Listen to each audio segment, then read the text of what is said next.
What's up, Buck? Doug with D&E in the garage. Today I want to talk about some crazy automotive news that I'm almost certain you've never heard of. Here's how this video came to be. For a couple months now, we've been doing monthly news segments. Every month I get some automotive news, I put it together in a video for you guys. You guys seem to like it, so I keep trying to do it. I've been trying to put out a January one, but there just hasn't been any interesting automotive news, but I've still been checking every day, see if anything comes up. And the other day, I stumbled on something crazy. It was a factory four-door C3 Corvette. The story just came out about it. It was on a couple of different automotive news pages, and they were reporting it because it came to the surface. And I was like, hey man, you know what would be cooler than news this month? Let's talk about some crazy automotive history. When the channel first started up, I used to do a ton of history videos. A lot of people seem to really like them. We kind of got away from it. So today, I think we're gonna go over like 9 or 10 short little stories that I've picked up through my studies through automotive history that I think you guys probably don't know about and would certainly like to hear about. All right, number one, this crazy four-door Corvette that I had no idea existed. Apparently, GM really believed that the C3 Corvette should be offered alongside the two-door and the convertible as a four-door. So what they did is they sent a bunch of C3 Corvettes to a private company in, I think, Pasadena, California, and they were literally chopping 2 Corvettes in half to make one four-door Corvette. Chevy was going to sell them at GM dealerships as just a regular option you could have. This got so far that they actually built and sold 6 of the darn things. The issue was a base model Corvette at the time was $13,000. These things were $35,000 because of all the fab involved with them. There was just no way. Nobody was going to buy them. It wasn't a viable option, so they killed the project. But those 6 were out there in the world. Of the 3 that are known to still exist, one of them recently came up for sale for like $108,000. The guy was asking. It is pretty crazy. I personally think the C3 Corvette is the best looking Corvette, so to have a four-door option on the C3 is pretty awesome with me. But this story coming out is what prompted us, and I figured, hey man, if we're going to talk about four-door C3 Corvette, why not keep it going? A lot of the things we're going to talk about today are little things that I wanted to make a full video on, but I either never got enough research done or couldn't find enough content for a full video. The next one is a historical misconception and mispronunciation that is rampant in the Jeep community, and I've actually gotten a lot of kickback from people for using it correctly. When we talk about the company that founded Jeep, what is it? Willys, right? It's the Willys MB, the Willys Overland Company. You're actually pronouncing it wrong. Willys is a guy's name, and it's pronounced Willis. John North Willis. John North Willis founded the Willis Overland Company, and over time people have Americanized it to Willys. I get it, it sounds better as Willys, but in reality it is Willis. So when you hear me pronouncing Willis in a future history video, please don't leave me an angry comment.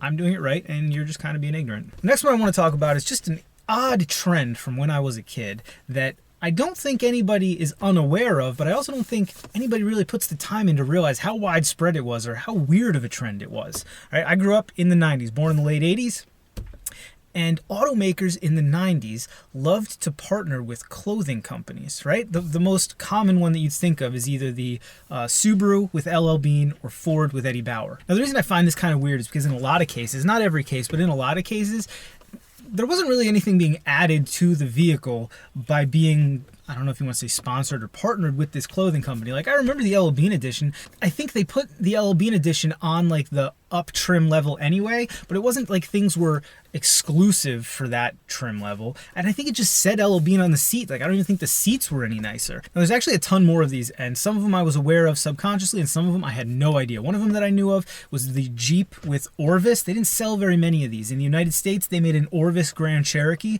and they actually made an Orvis Cherokee, but they only sold it in Europe or the UK.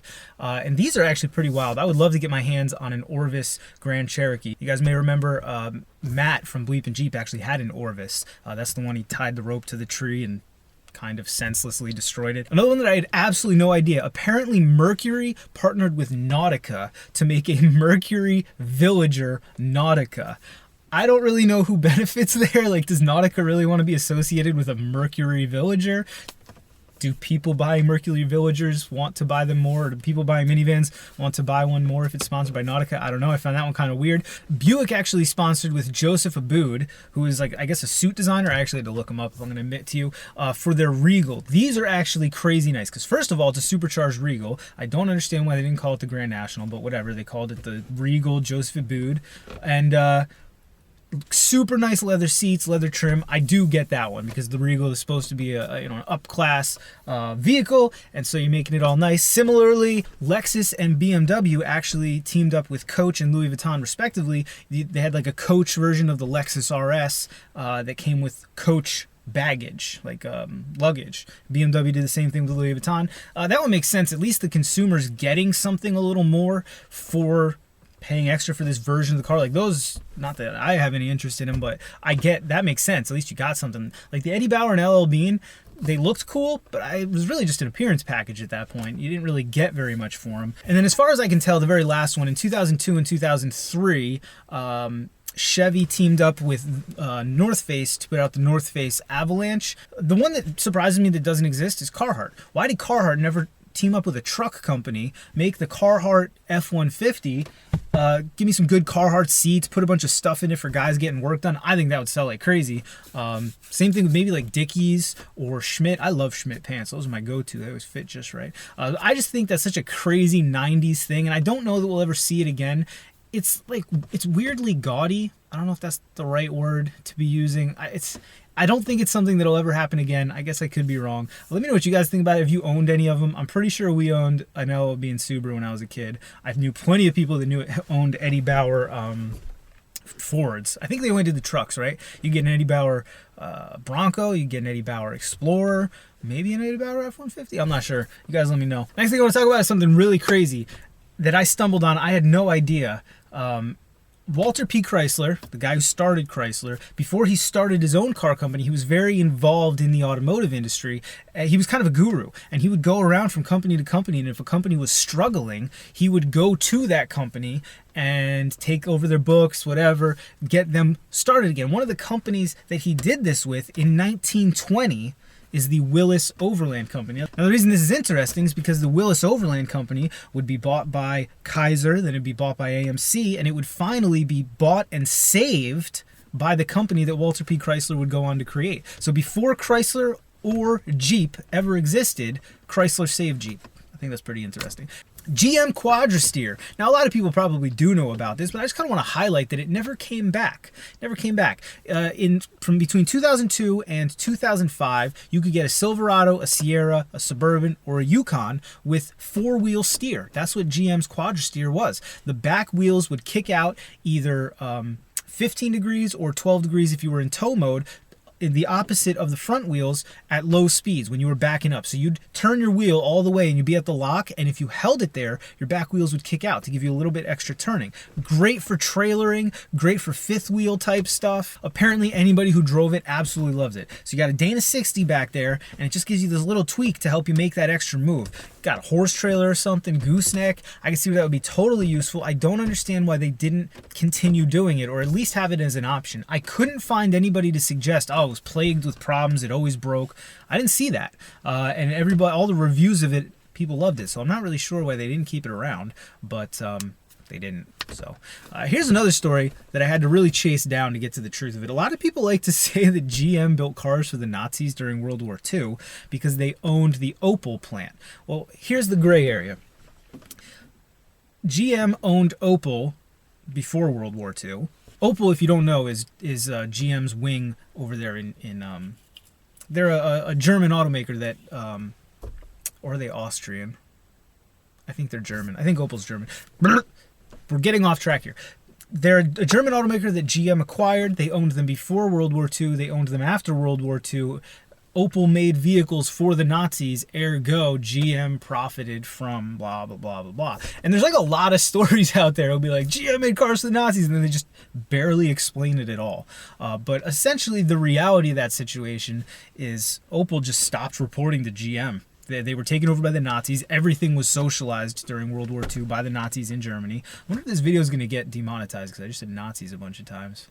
Probably, right? The world we live in. Anyway, the bad guys of World War II, where they socialized all the businesses in Germany, so Opel just wasn't responding to GM. They essentially were not a part of GM anymore. Now, the bigger problem, though, is that I guess GM claimed Opel as a loss on their taxes. This is the only part of wrongdoing that they actually are responsible for in this whole story. They claimed the loss of Opel as a tax write-off, right? And then they ended up getting Opel back So there was a bunch of money that they shouldn't really have gotten that they did got. But no, you can't really say that GM made vehicles for the Nazis. That's not really true. In fact, they actually outshined Ford for the amount of production during World War II. Planes, everything you could imagine. And I find that interesting because you always hear about the Dearborn, Michigan plant during World War II. You always hear about Willis Overland during World War II. You never hear about everything that GM did for the American war effort during World War II or the Allied war effort during World War II, because even before we were involved, we were making stuff for Lend-Lease for the war in Europe for our allies, France and England. And GM apparently had the most production on that. If you're interested about American automotive production during World War II, I have the whole video on the history of Jeep. It's one of my early ones, so bear with me as I'm a little bit more awkward than I am today in front of the camera, but it's a goodie, so I'll link it up in the corner there. Last fact is actually a shameless plug for another two-part video that I'd love for you to go to watch. I put a ton of time and energy into it, and nobody watched it, so I think it's a really good video. I stand by it. Take my suggestion. I want to know if you have ever heard of the Jeep AMC concept, the Cowboy. Have you? The Cowboy is a concept based on the Hornet to match the Ranchero and El Camino. It was going to be designed by AMC, but then given to Jeep. Could you imagine a four-wheel drive car truck by Jeep in the 70s based on the AMC Hornet? All the same engines as the Hornet. It actually had the front end of the Hornet with a separate box back. It made it all the way through production. There were two projects rising up in AMC at this time that were both going all the way through production. The Cowboy, this is 1973 for context. The Cowboy and the Gremlin, and it came time to choose. We don't have enough money to do both. Which are we going to do? Do we do the Hornet-based hatchback or the Hornet-based car truck? They chose Hornet-based hatchback. As much as I want a Cowboy, I do believe they made the right choice. Gremlin sold like crazy, and they're just nuts cars. If I ever find a Gremlin in reasonable condition that I can afford at that time, I'm absolutely buying it, and we will become an AMC Gremlin channel like that. Love the Gremlin. But the Cowboy is a crazy cool thing that came this close to happening. So close to happening. Now, the plug there is that I actually did a video on the top 10 Jeep concept vehicles we wish would have actually been vehicles. It's a two-parter. I linked part 1 up here. If you like stuff like this, automotive history, Jeep history, concept vehicles, crazy stuff like that, as much as I do, you will go and check that video out. Man, give it 3 minutes. If you don't like it, click off. Who doesn't have 3 minutes? I hope some of you will go watch it. I hope you guys have enjoyed this. I love history. History is my passion outside of automotive stuff. I think it goes automotive stuff, history, and then smoking dank meats on my ugly drum smoker. Those are my top 3 hobbies. Anyway, let me know what you guys think about all this. What was your favorite car clothing company mashup? Quadrasteer, man. Has anybody driven it? And what did you think about it? It's not like most four-wheel steers. Most four-wheel steers came into play at high speeds. Quadradrive was at low speed. I think the Prelude or the Del Sol had it, but if you were on the highway, it would give you just a little bump to help you maneuver a little better. That's not what Quadrasteer was. It's a total tool, utilitarian feature, and I dig that. Yeah, man, GM during World War II. Let's stop saying Willys Overland. We'll say Willis Overland. Let's probably stop saying that GM made cars for the Nazis. Doesn't seem like a useful thing to spread. The way misinformation gets believed these days, let's not give it any help. And let me know what you guys think about the Cowboy. Would you have rather had the Jeep Cowboy or the AMC Gremlin? Which one would you rather see exist? All right, if you got any questions, by all means, leave me a comment down there in the squawk boxes. Always love hearing from you guys. I do answer as many as I possibly can, though this is something I'm meaning to tell you guys. I don't answer comments on the weekends. I do them on Monday. So if you leave me a comment Friday afternoon, there's a very good chance you're not going to get a response till Monday. I apologize. Monday is for making these videos, trying to keep these crappy vehicles on the road, and spending a little time with my family. That's all there is to it. So if you like this video, please do us a favor, like the video. That's common sense, right? Subscribe to the channel. Consider checking us out on Patreon, Teespring, and Etsy. As always, thanks for watching. See you next time.